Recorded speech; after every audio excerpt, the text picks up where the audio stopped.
Great. So today we'll be looking at rhetorical synthesis and doing some practice.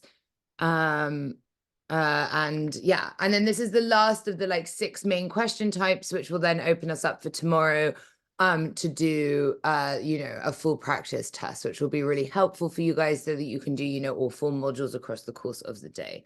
So I think that will be really useful. So we may as well get started unless anyone has any like more general questions before this.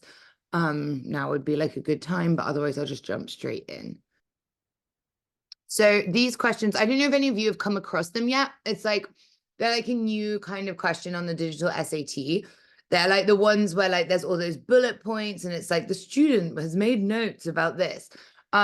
The nice thing is, or at least I think, that they're actually like a lot easier to answer than they seem.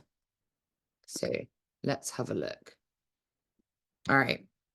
So there's this thing with the 80-20 principle, which sort of says that 80% of outcomes come from like 20% of causes. So it's the rule like prioritizes that 20% of factors will produce the best results. So it's like done in business, to like, put the right amount of effort in the right places. So we can kind of apply this to, so that you can just do a little bit of effort and then it gets a lot of the results. So it's like about putting effort where it's due, right? It underscores the importance of exerting your energy on the aspects of business of which I know very little or nothing about. But I do know about SAT English, so it's fine. That gets you the best results. Okay, so when we see these questions, they look super overwhelming, right? Because we've got all these bullet points, then a question, and then all these answers. Like this is like a lot, especially like with the bullet points, it just looks like an awful lot to take in or deal with. Like it can be a bit overwhelming. But the nice thing is that you want to stop, like ignore all those bullet points and like read the question first. So I guess this is like the 20%, right? You're like, the student wants to emphasize a similarity between the 2 works. Which goal effectively uses the relevant information from the notes to accomplish this? Which choice, rather? So emphasize a similarity. Then we look through the answer choices.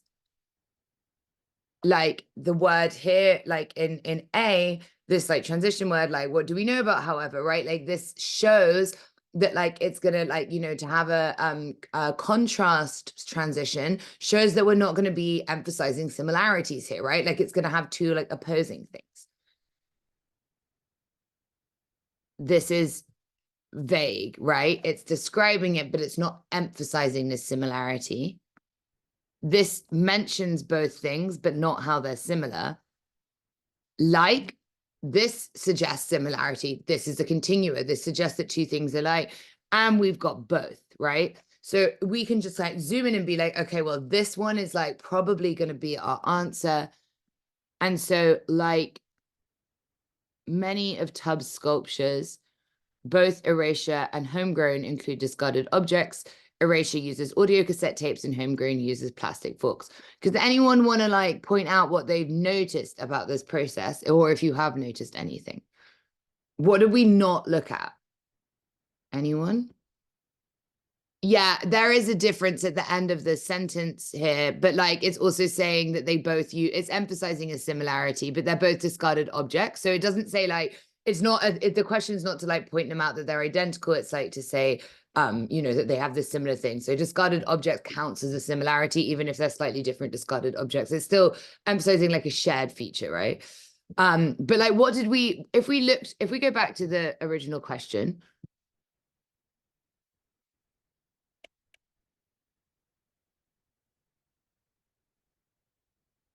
what have we like not read?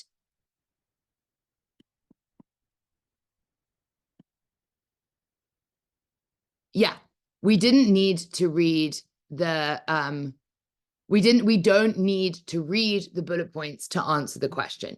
This is what's key, we like do not have, thank you so much for pointing that out, the text exactly. Thank you guys. Sorry, I'm like, it's been a long day. Maybe I'm not, maybe my leading questions aren't quite leading properly, but yeah, thank you guys.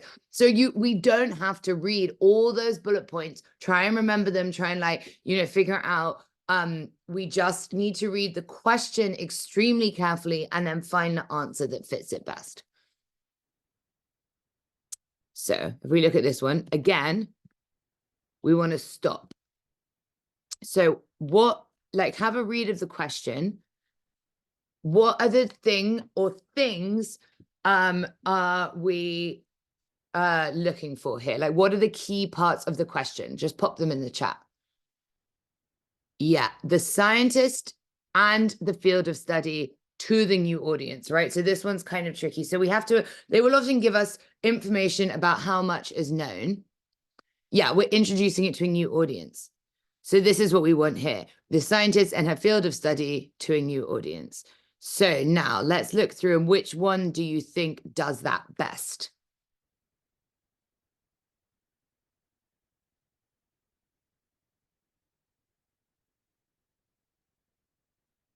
Exactly. So we can eliminate A and C, and then, yep, we want B here. All right, let's have another look at this one. All right, so the student here wants to emphasize the unique advantages of Angora wool. Which one does it best?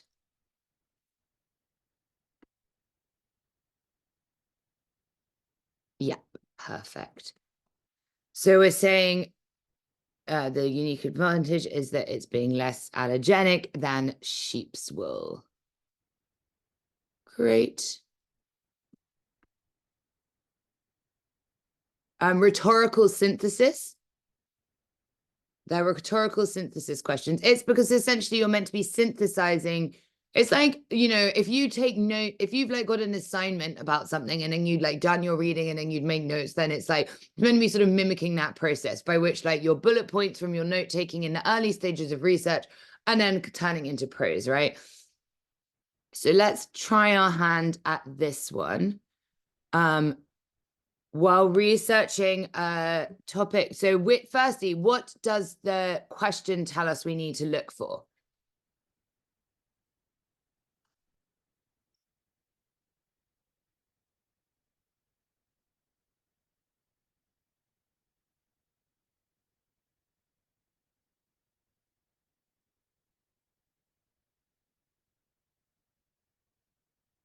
Yeah.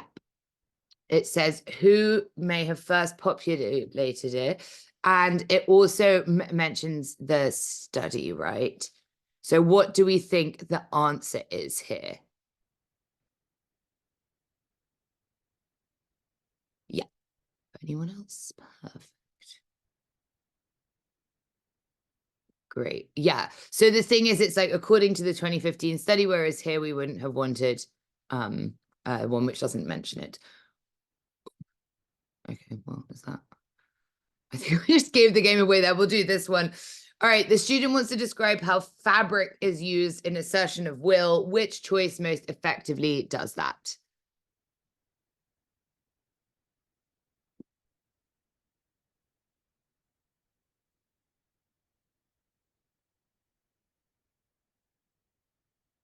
Anyone else? Yeah, perfect.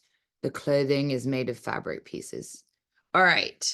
Let me just stop the share on this and I'll swap to some real test papers.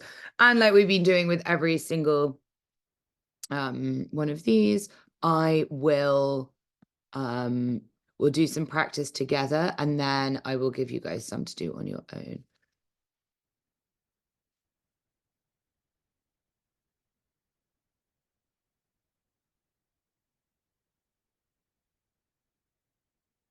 Does anyone have any questions about this so far while this thing is loading?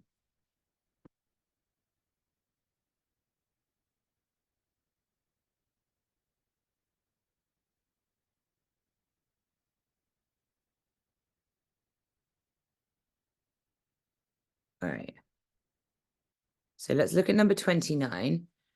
So the first They come up in both English modules. They come at the end of both English modules. They're in every module. Any other questions?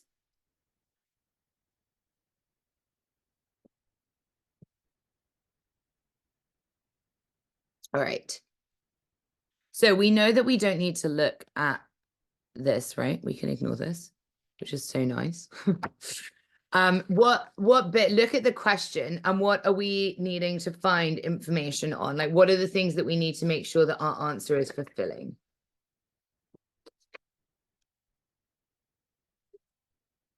Yeah, here we're very specifically trying to explain an advantage. So what do we think that like which one therefore is the correct answer?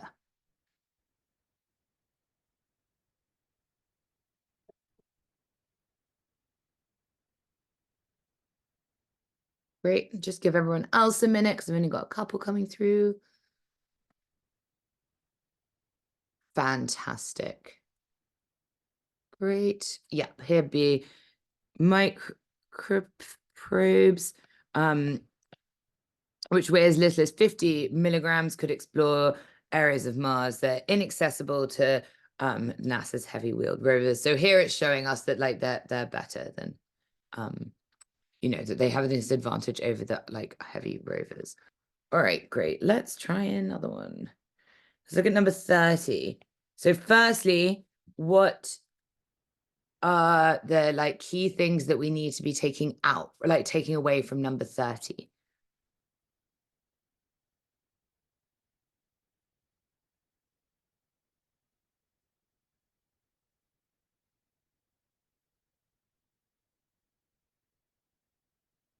Yeah, we need to introduce it. Like introduce paradise, but like to specifically write to an audience unfamiliar with the novel and its author. So what do you guys think the answer is here?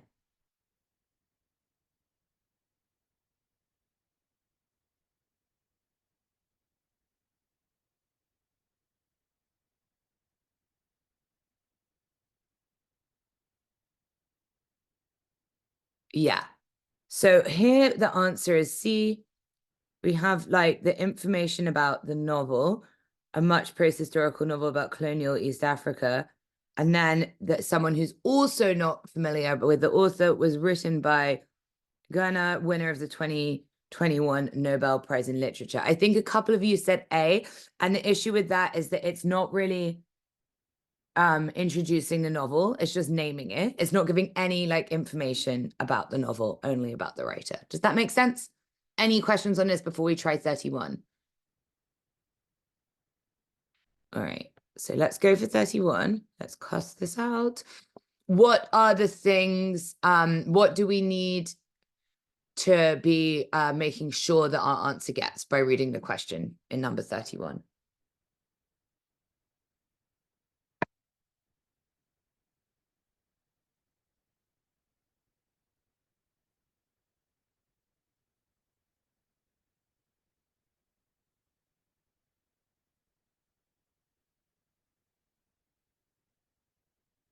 What bits of information? Yeah, exactly. We need to like it. Yeah, here it's the effective use of information to give emphasize the relative sizes of the two capitals populations. So what do you think the answer might be then?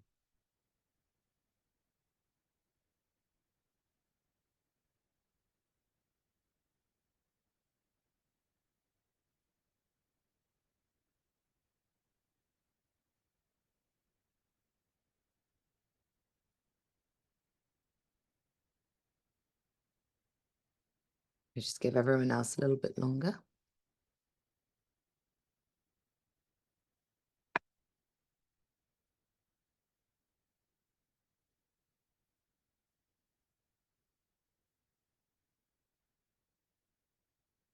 Okay, quite a lot of change here. This one's quite tricky.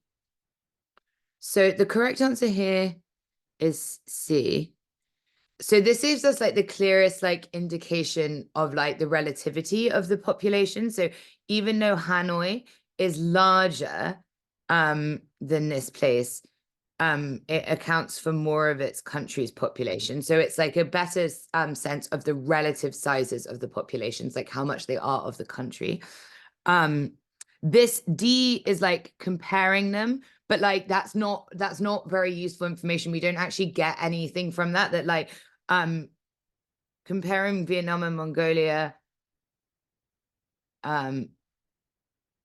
This also isn't focusing on the relative sizes of the two capitals, right? It's only talking about Vietnam and Mongolia as countries.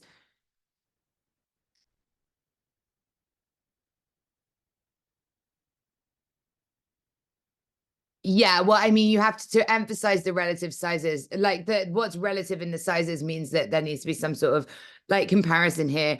That like, the Hanoi's population is bigger, but accounts for like more of the country's population.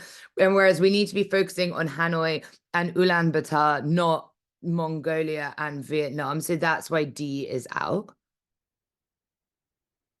The information in the parentheses, yeah, I mean, it's part of the sentence. It's like a non-essential clause. Any other questions on this one before we move on to the next one? So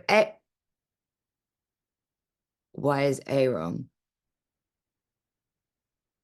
Because it's just listing, it's not really saying the relative size, like how big the size is like relative to the country. It's just saying that like it's just purely factual. It's not emphasizing like the relative size. It's just saying that like Mongolia's capital is this, which has this many people, and Vietnam's capital is this, which has this many people. Whereas C is emphasizing them in like how they are relative to the country by saying even though Hanoi's population is larger than Ulaanbaatar, Ulaanbaatar accounts more for its country's population. Okay, great. Let's have a go at 30. Any more questions? I know this one's kind of tricky. There's so many numbers in it. All right, let's look at 32. So we don't need to look at this. What are the things, what are we trying to make sure that we, satisfy in the question with our answer choice? What's the bits of the question we need to pull out?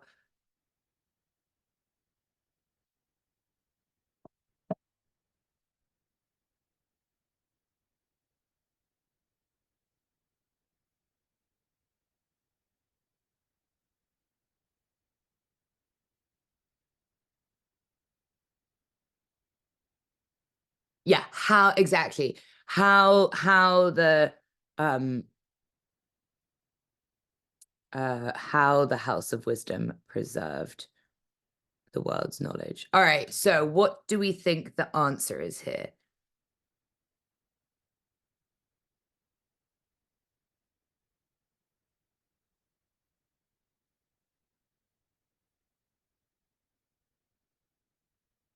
Yeah, perfect. Here it is. D. This one really focuses on like it collected writings from different countries and created paper versions in Arabic to be studied and shared. This is like really emphasizing on like how it did it. The issue with A that I think some of you put, it was known for bringing knowledge together around the world, but we don't have any information about how it did it, right? So just the fact, like, to say that it did something isn't the same as like showing how. Does that make sense to everyone? Any questions on this one before we move on to 33? Again, it doesn't, it says that there's writings from Aristotle and the Indian mathematician were preserved, but it doesn't say how it did it. It just,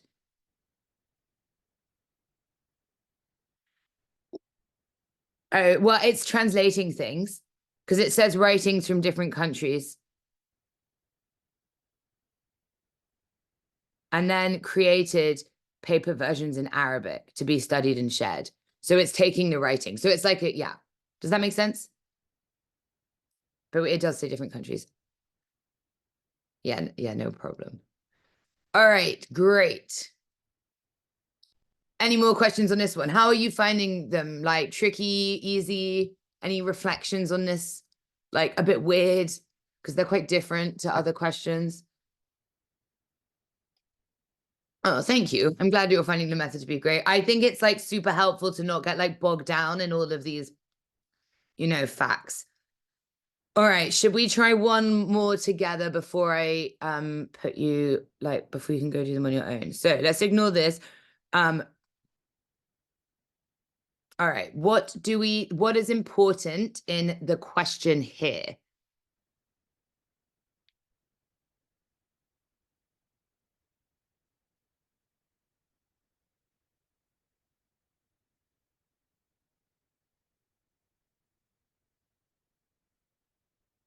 Yeah, exactly. Good spot, Ivy. That we want to be making, the student wants to make a generalization about the kind of study conducted. So, which one do we think fulfills that?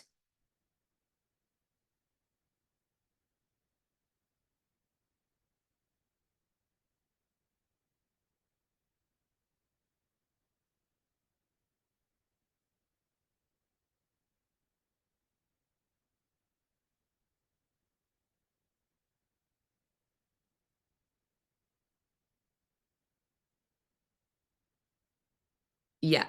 Anyone else? Okay, there's a bit of a spread here. So what we've got here is that D is the correct answer. Researchers have used statistical methods to address the questions of authorship within the field of music. This is a generalization about the kind of study that they conducted, right? That researchers are trying to do it. This, like, A talks specifically about John Lennon and this verse of "In My Life." B, B is even more getting into the weeds of the study. And C, so all of these are mentioning the specifics of that particular study, but the question is asking us to make a generalization about the like kind of study. In this case, statistical methods to address questions of authorship within the field of music. Does that make sense to everyone? That D is the one that's like generalizing about the kind of what form of study it is, not like getting bogged down in the particularities. Okay, perfect. Are you all ready for some practice of your own?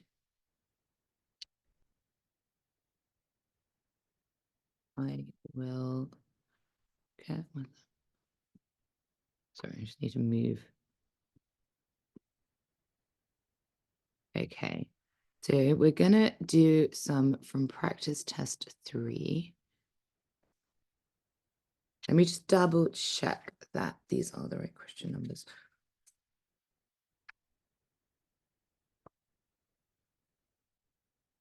Okay, cool. So I'm going to just send a link to practice test 3 in the chat. And we're going to be doing module 1, questions 28 to 33.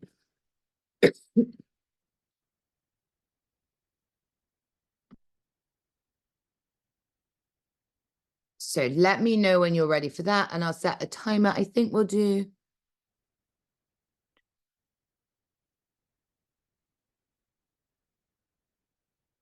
Let's do 8 minutes. All right, perfect. So anyone else ready? Anyone else need more time? Have you all got it?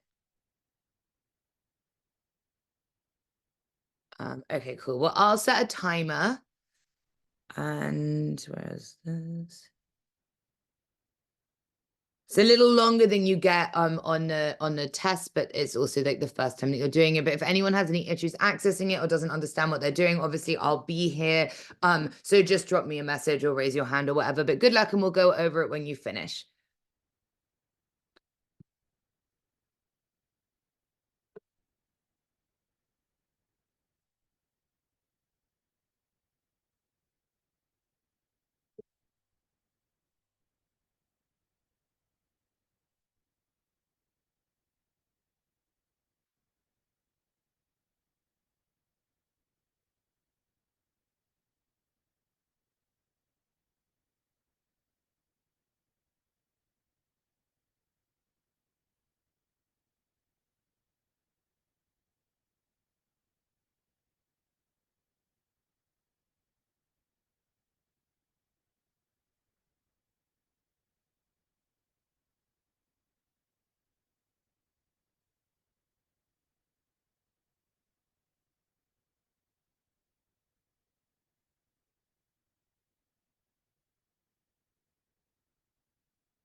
Okay, is everyone basically done, or do you need a little bit longer?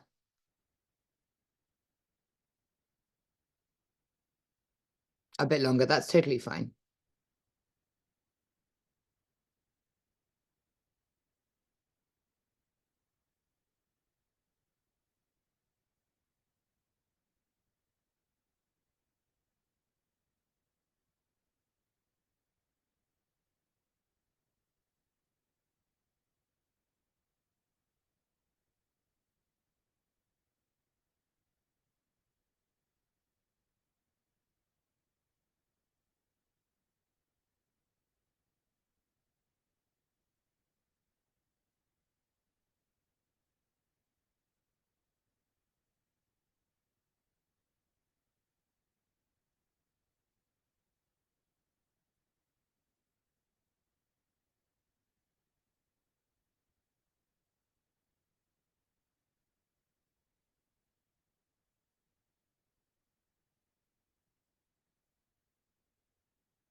All right, fantastic. Okay, let's go over them. So they're from SAT 3.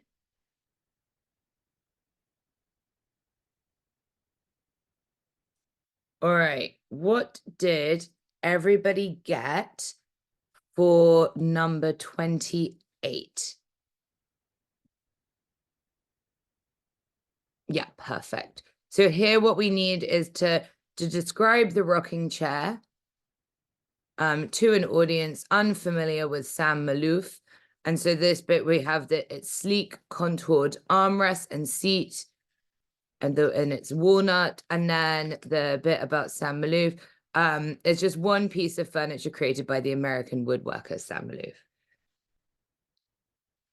Does that make sense? Does anyone have any questions about that one before we move on to the next one?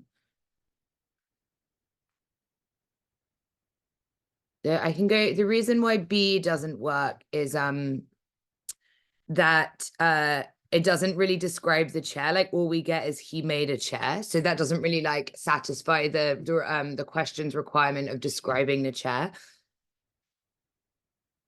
And D doesn't work because it wouldn't give us any information about who made it, the audience unfamiliar with Sam Malouf. All right, perfect. How about 29? What did everyone get for 29?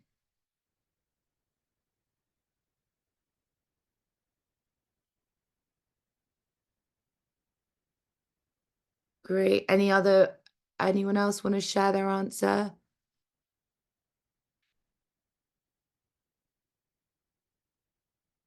All right, so yes, this is perfect. This one, it's C. We have the student wants to emphasize the decline in unique apple varieties and specify why this decline occurred.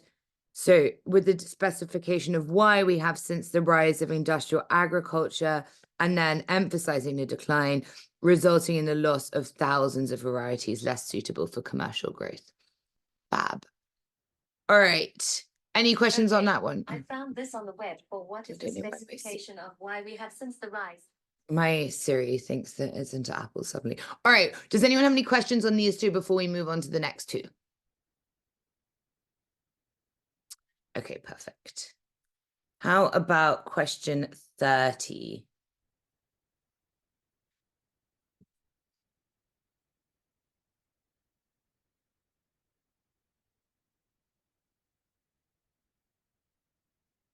Yeah, perfect. The student here wants to introduce the artist's poetry collection. And so here, C, published in 1913 by Tannen Press. Precarious is a collection of poetry by multidisciplinary artist Cecilia Vicuña. All right, great. Any questions on that one? That one seems semi-straightforward to me, but I'm also obviously happy to answer anything. All right, great. What did everyone get for number 31?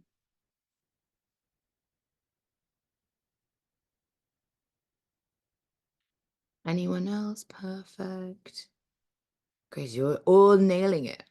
Yep, exactly. So for 31, the student wants to emphasize the study's methodology. And so B works the best because we've got examine the policies of the medical school. So this one is actually showing the methodology. Great. All right. What about 32?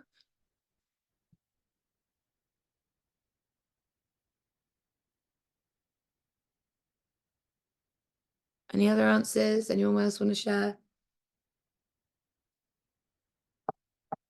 Okay, there's a little bit more mix here.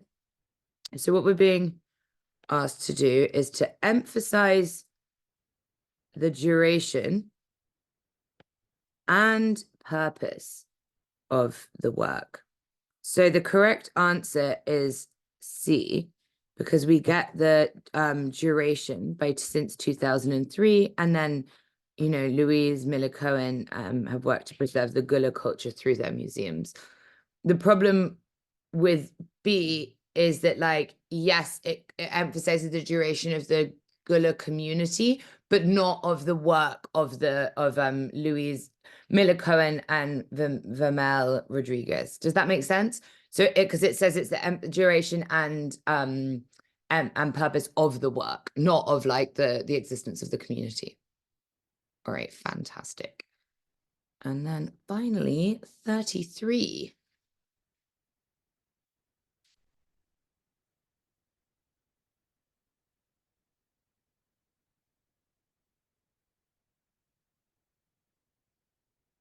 Great.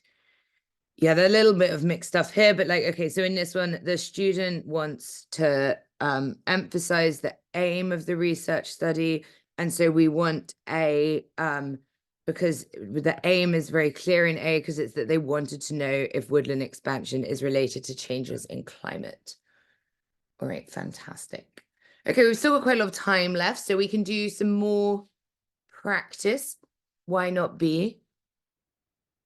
Because it says thanks to the work done, it's about the results. It's not talking about the aim of the study. B says thanks to the work done by Thomas Rogers and F. Leland Russell, we now know that droughts may have played a role, but it's not really showing what that aim was. It doesn't emphasize the aim. All right, great. Let's do a couple together, just of the end, to just get a little bit more practice. And module 2. Oop, I forgot that there's maths in this. I'm sure you guys haven't forgotten that there's maths. All right. have a look at number 32. The first thing I'd like you to say again is to like pop in the chat what the what is exactly it is that we need to be focusing on. Obviously, we can ignore this.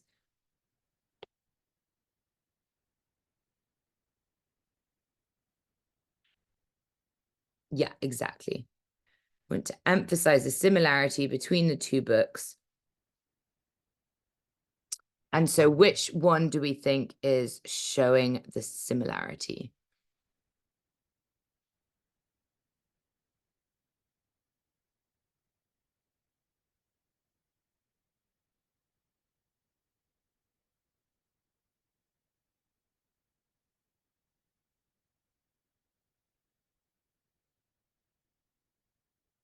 Anyone else?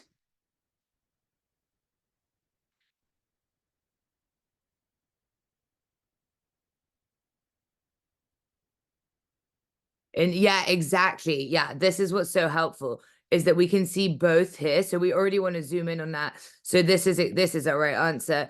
It's got the books both describe surreal events occurring in otherwise ordinary places. Really good spot with that, like indicator word there. Great. All right, let's do number 33 together. What are we trying? What are we looking for? And what is first? Is an A.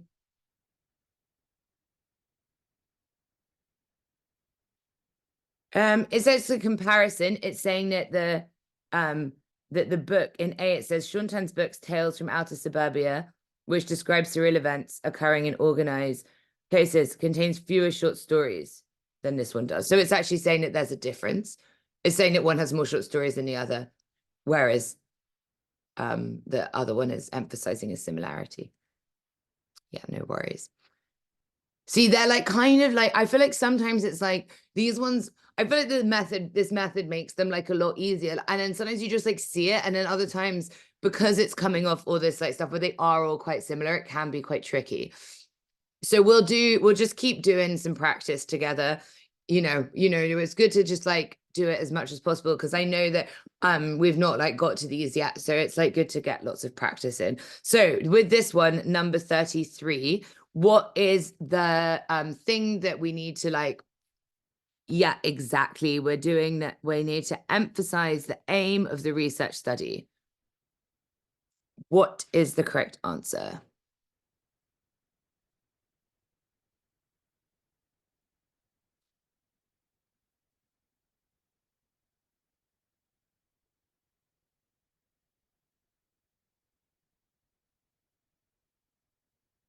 Great. Anyone else want to answer?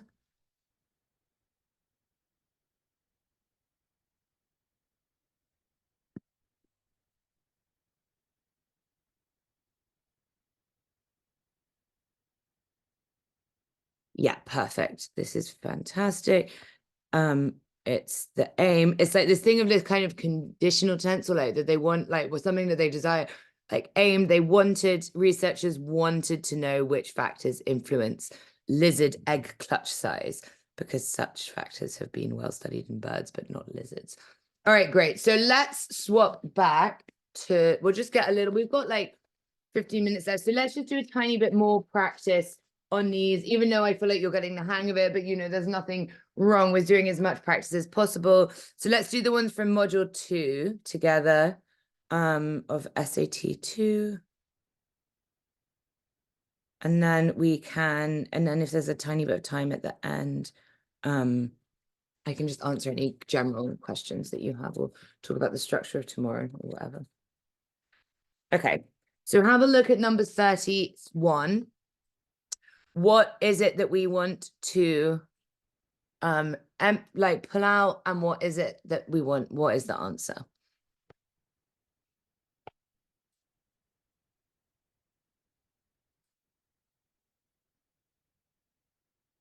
Yeah, exactly. We want to emphasize the distance covered by the Philadelphia and Lancaster Turnpike.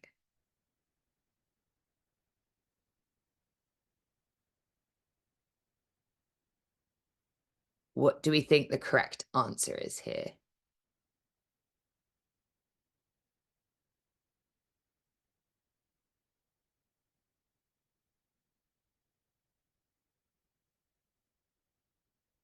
Great. Anyone else want to share their answer?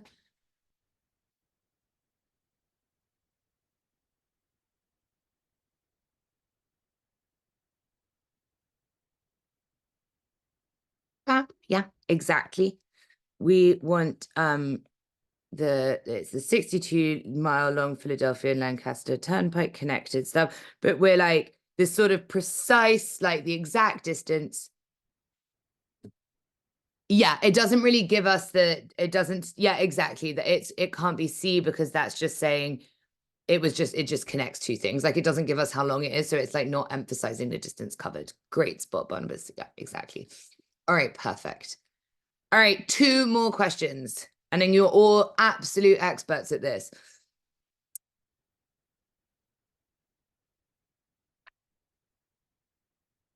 We're very familiar with this one. To emphasize the aim of the research study.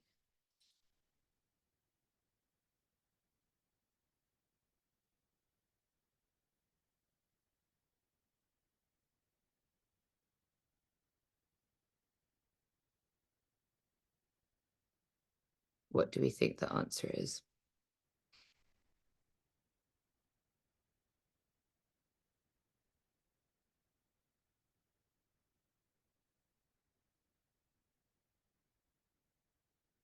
Yeah, perfect.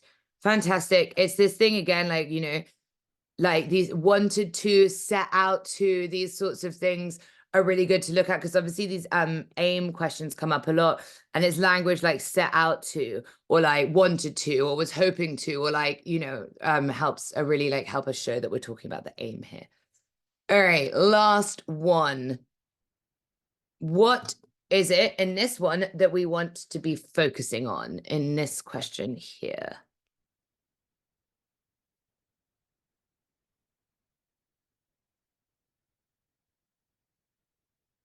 Yeah, exactly. That's like a great spot that we want to have presents the study and its methodology.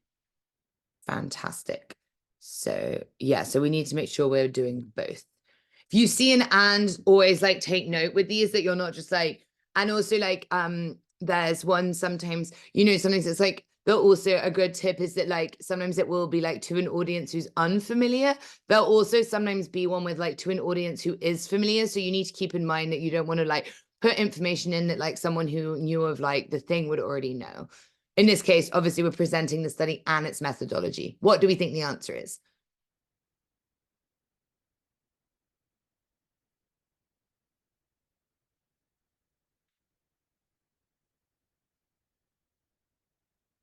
Great. Any other answers? Anyone else want to share? Yeah, perfect. The answer here is of course B, because it was the study is, oh, get my mic, seeking to understand how ducklings swimming in a line behind their mother save energy. And then the methodology is that she used computer simulations to study the effect of the mother duck's wake.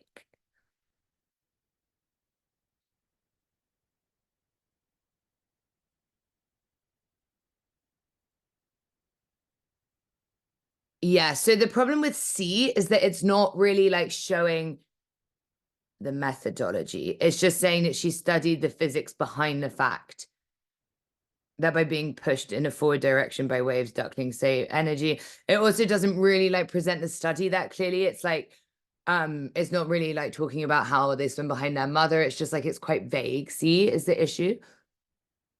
Okay, perfect.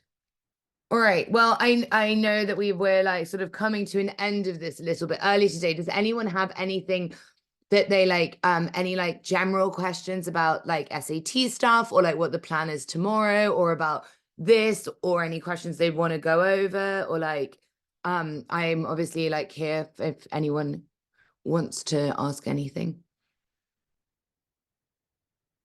Okay, so tomorrow I'll show you actually on the thing.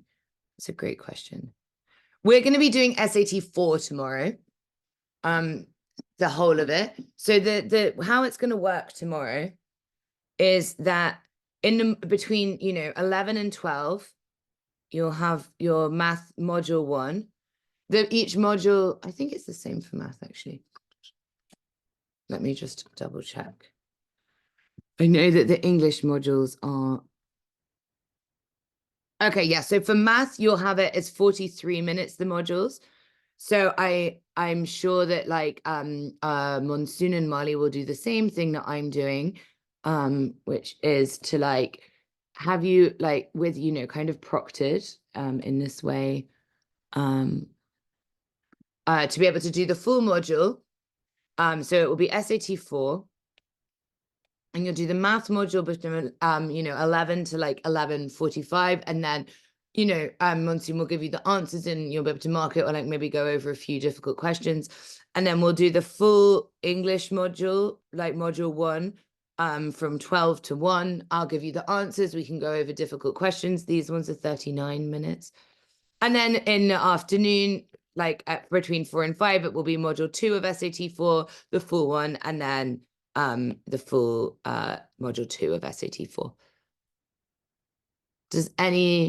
So I think like if you can, it's so helpful to like have this time where like, you know, obviously it's really easy to say that you're going to do a practice test, but where you can like also maybe get some like feedback or like ask specific questions, or like, you know, if there's any ones you particularly find hard, and also just like have the kind of accountability of you know, me, Mali, or Monsoon just like sitting here and watching you do it. So like any other questions?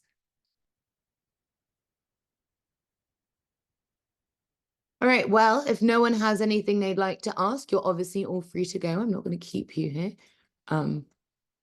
Yeah, thank you so much. Have a great rest of your day too. And I mean, I can, if anyone has a question that they want to ask without everyone else around there, I'll stay till the bitter end here. So you're very welcome to ask after people start leaving.